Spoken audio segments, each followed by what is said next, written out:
जय हिंद दोस्तों, welcome to धोरी जी क्लासेस। आज का हमारा टॉपिक है गणित का एक महत्वपूर्ण हिस्सा रेखा गणित यानी ज्यामिति। ज्यामिति के अंतर्गत हम लोग बहुत सारी आकृतियों का अध्ययन करते हैं।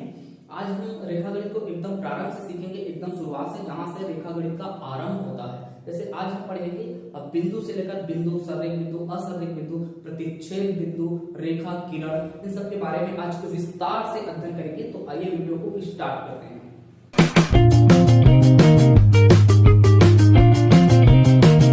रेखा गणित में देखते हैं बिंदु, जहां से रेखा गणित का आरंभ होता है। पॉइंट यह समतल में एक स्थिति को दर्शाने का एक चिन्ह है। मात्र क्या है? एक चिन्ह है। जब कोई भी आकृति हम जब बनाते हैं तो कहीं ना कहीं से प्रारंभ होता है। तो प्रारंभ जहां से होता है वो बिंदु से ही होता है। कोई भी मान लो यहाँ पर एक आकृति बना रहे हैं, ऐसा एक आकृति बना रहे हैं, तो ये आकृति कहीं ना कहीं से प्रारंभ हुआ है, या तो यहाँ से हुआ है या फिर यहाँ से। तो जहां से आकृति प्रारंभ होता है ये कहलाता है बिंदु। यह एक चिन्ह है। इस बिंदु का ऐसे नाम दे सकते हैं। मान लो ये बिंदु है, इसका ए नाम दे सकते हैं, बी नाम दे सकते हैं, या फिर सी भी नाम दे सकते हैं। इसकी नहीं होती, क्या नहीं होती? इसकी लंबाई, चौड़ाई, मोटाई, ऊंचाई नहीं होती। ये इसकी त्रिज्या या व्यास भी नहीं होता। त्रिज्या या व्यास मतलब कि जैसा ये एक गोलाकार आकृति है तो यहाँ से इसकी ये त्रिज्या कहलाती है। तो इस बिंदु की कोई भी त्रिज्या नहीं होती, इसलिए इसको ऐसा परिभाषा भी कर सकते हैं कि ऐसा वृत्त है जिसकी कोई भी त्रिज्या नहीं होती। ठीक है, तो ये हो गया बिंदु। अब बिंदु के बाद आता है सररेख बिंदु। सररेख मतलब अलाइनमेंट पॉइंट। अलाइनमेंट पॉइंट क्या होता है? तीन या तीन से अधिक बिंदु जब एक ही रेखा पर या फिर एक ही रेखा खंड पर स्थित होता है तो सररेख बिंदु कहलाता है। जैसे कि यहाँ पर ये देखिए, ये क्या है? एक रेखा है, यहाँ पर एक बिंदु है, दो बिंदु है, ये तीन बिंदु है। तो तीनों बिंदु जो क्या है, ये एक ही रेखा पर स्थित है, एक ही रेखा पर स्थित है, तो ये सररेख बिंदु होगा। इसका नाम दे सकते हैं ए, बी, सी। तो कहेंगे कि ए, बी, सी एक सररेख बिंदु है। क्यों है? क्योंकि ये एक ही रेखा पर स्थित है। ठीक है, तीन हो सकता है, तीन से ज्यादा बिंदु भी हो सकता है, तो एक ही लाइन में, एक ही रेखा में हो। सररेख की जस्ट अपोजिट आता है असररेख बिंदु। असररेख, आप सररेख को जब समझ लिए तो असररेख ठीक इसका अपोजिट होगा, मिसअलाइनमेंट पॉइंट। मतलब ये एक ही सीधी लाइन में नहीं होगी, ये अलग अलग। मान लो ऐसे एक बिंदु ले लेते हैं, ये बिंदु हो गया, ये बिंदु हो गया, और ये बिंदु हो गया। तो ये ऐसे जब मिलाएंगे तो ये एक ही रेखा में नहीं होगी, एक सीधी लाइन में नहीं होगी। तो ये इस प्रकार का ये असररेख बिंदु होता है। तो इसका परिभाषा को लिख लेंगे, इसका ठीक उल्टा यहाँ पे लिखेंगे नहीं होगी।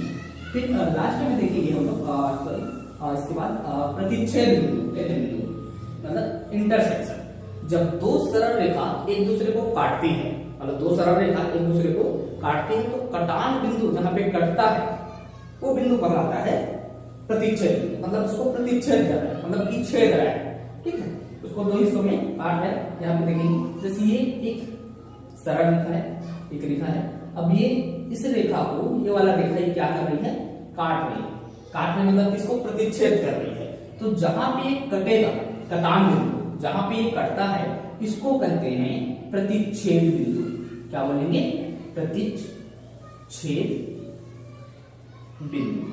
ठीक, इतना समझ में आता है? क्लियर? एक स्क्रीनशॉट ले लीजिए, फिर देखेंगे अगला। बिंदु के बाद देखेंगे रेखा। बिंदु से जहां अब बिंदु से रेखा बनना प्रारंभ होगा तो यह रेखा, ये सरल रेखा, इसको सरल रेखा भी बोल सकते हैं, लाइन। ये ऐसी सीधी रेखा है जो दोनों दिशाओं में आगे बढ़ती है। इसकी लंबाई निश्चित नहीं होती। ये है रेखा, ये एक सीधी रेखा है या सरल रेखा बोल सकते हैं इसको, सरल रेखा।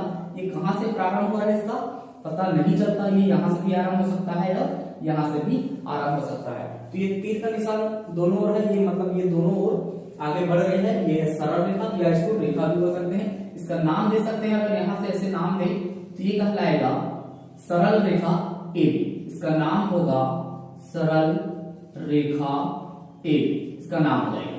इसी है वक्र रेखा। वक्र मतलब घुमावदार या टेढ़ी मेढ़ी रेखा बोल सकते हैं। इसकी परिभाषा नहीं लिख रहे हैं यहाँ पे, इसको बता देते हैं। ये ऐसा रहेगा, ये ऐसा टेढ़ा मेढ़ा रेखा रहेगा।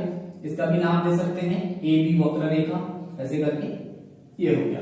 अब मेन है रेखाखंड। रेखाखंड मतलब होता है जो हमने रेखा यहाँ पे देखा, इसी का एक खंड है, एक हिस्सा है। रेखाखंड क्या है? सरल रेखा का एक हिस्सा है, लाइन सेगमेंट। ठीक है, लाइन लाइन सेगमेंट मतलब रेखाखंड, मतलब ये सरल रेखा का एक खंड है। इसका परिभाषा है वह रेखा जो एक निश्चित बिंदु से प्रारंभ होता है और दूसरे निश्चित बिंदु पर जाके समाप्त हो जाती है। इसकी लंबाई निश्चित होती है, इसको नाप सकते हैं। मान लो ये एक बिंदु है और ये भी एक बिंदु है, ये बिंदु ए है, ये बिंदु बी है, और ये एक बिंदु से प्रारंभ हुआ, एक निश्चित बिंदु से यहाँ से प्रारंभ हो रहा है और ये जाके यहाँ पे समाप्त हो जाता है। मतलब इसका लंबाई जो है पता चलता है ये कितना सेंटीमीटर है या कितना होगा। ठीक है, तो ये है रेखाखंड। इसका नाम दे सकते हैं, नाम होगा वैसे जैसे इसमें नाम लिखे थे ए बी सरल रेखा, इसका नाम होगा रेखाखंड ए, इसका नाम हो जाएगा रेखाखंड ए। अब रेखाखंड के बाद एक है लास्ट है किरण रे। ये ऐसे सीधी रेखा है जो एक निश्चित बिंदु से प्रारंभ होता है और ये एक ही दिशा में आगे बढ़ती जाती है, ये कहलाता है किरण। इसका भी पता चलता है ये इसकी भी लंबाई निश्चित नहीं होती, ये यहाँ से चालू हो रहा है, बिंदु ए से चालू हो रहा है और ये एक ही दिशा में ये आगे बढ़ रही है। एरो का निशान है, इसका मतलब ये आगे बढ़ रही है। यहाँ पे इसका नाम दे सकते हैं किरण, तो ये नाम होगा किरण ए, ऐसा इसका नाम दे सकते हैं किरण ए। तो ये है किरण। देख लीजिए, स्क्रीनशॉट ले लीजिए, फिर एक बार रिवाइंड कर लेते हैं क्या क्या पढ़े हैं। पढ़ा है रेखागणित के अंदर बिंदु जो कि पॉइंट जो भी आकृति बनना जहां से प्रारंभ होता है, ये एक चिन्ह है, इसके बारे में पढ़े हैं। फिर है सरल बिंदु जो कि एक ही सरल रेखा पर तीन या तीन से अधिक बिंदु जो स्थित रहता है, तो ये सरल बिंदु कहलाता है। ये ऐसा, ये तीनों बिंदु क्या है, ए बी सी, ये तीनों सरल बिंदु है। ठीक अपोजिट हमने पढ़ा है असरल। असरल मतलब कि तीन या तीन से अधिक बिंदु एक ही सीधी रेखा पर नहीं होगी, ये अलग अलग ये ऐसा रेखा रहेगा, तो ये सीधी रेखा पे नहीं होगी, तो इस प्रकार की रेखा असमरेख बिंदु। और उसके बाद हमने देखा है प्रतिच्छेद बिंदु, जब दो सरल रेखा एक दूसरे को काटती है तो कटान बिंदु का मध्य भाग कहलाता है प्रतिच्छेद। जैसे ये एक रेखा है और इसको कोई दूसरी रेखा काट रही है, तो ये वाला हमने पढ़ा है, ये वाला प्रतिच्छेद कहलाता है, ये वाला क्या कहलाता है, प्रतिच्छेद बिंदु। उसके बाद हमने देखा है सरल रेखा।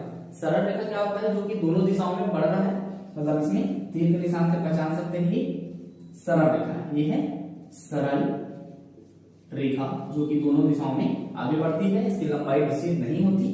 उसके बाद है रेखाखंड। रेखाखंड जो कि एक बिंदु से प्रारंभ होता है और दूसरे बिंदु तक जाके समाप्त हो जाती है, इसकी लंबाई निश्चित होती है। यहां से ये चालू होगा और ये हो जाएगा ये रेखाखंड, ये है रेखाखंड।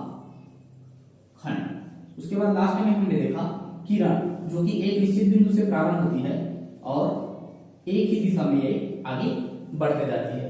तो इस तरह से आज हमने टॉपिक को पूरा किया है। वीडियो आपको अच्छा लगा है तो लाइक करिए, चैनल को सब्सक्राइब करिए और कमेंट्स करिए और अपने दोस्तों में शेयर करिए ताकि ये जानकारी दूसरों तक पहुंच सके और इस तरह का वीडियो आप तक पहुंचाते रहेंगे। मिलते हैं नेक्स्ट वीडियो में। जय हिंद।